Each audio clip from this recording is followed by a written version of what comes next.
Assalamu alaikum, I'm Aisha and you're watching Samaa News. Here are today's headlines. US President Donald Trump has demanded an investigation into triple sabotage involving an escalator, a teleprompter and sound issues he claims he suffered during a visit to the UN. Trump says he has written a letter to the UN Secretary-General demanding an inquiry. Israeli forces have advanced deeper into Gaza City as Prime Minister Benjamin Netanyahu headed to New York to address the UN General Assembly. US President Donald Trump pursues a deal to end the Gaza war. Italy has sent a second Navy ship in support of the international aid flotilla that has come under drone attack while trying to deliver aid to Gaza. Defense Minister Guido Crosetto says the global Samud flotilla is using about 50 civilian boats to try and break Israel's naval blockade of Gaza. Spain has also decided to send a military warship to protect the flotilla.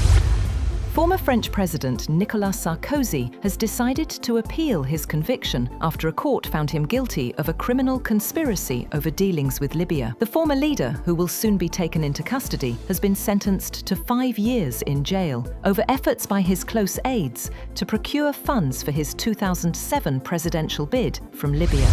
China has announced trade sanctions for 6 American companies, marking another flare-up in its wide-ranging rivalry with the United States. Chinese ministry says 3 US companies were added to the unreliable entity list, effectively banning them from trade and investment in China.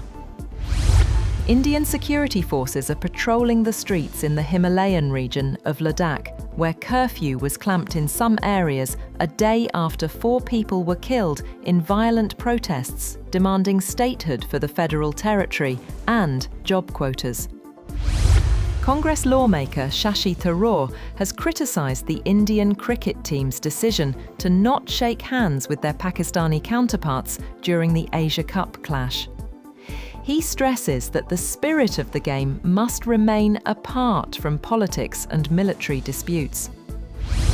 Iranian state TV has broadcast images of documents and footage it says relate to Israel's nuclear activities, which Israel has never officially confirmed nor denied.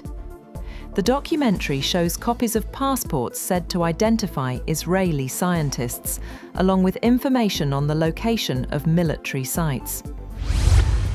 Intel has approached Apple about securing an investment in the ailing chipmaker as part of efforts to bolster a business that's now partially owned by the US government. That's all for now. For more updates, visit www.samaa.tv. Thank you for watching Samaa News.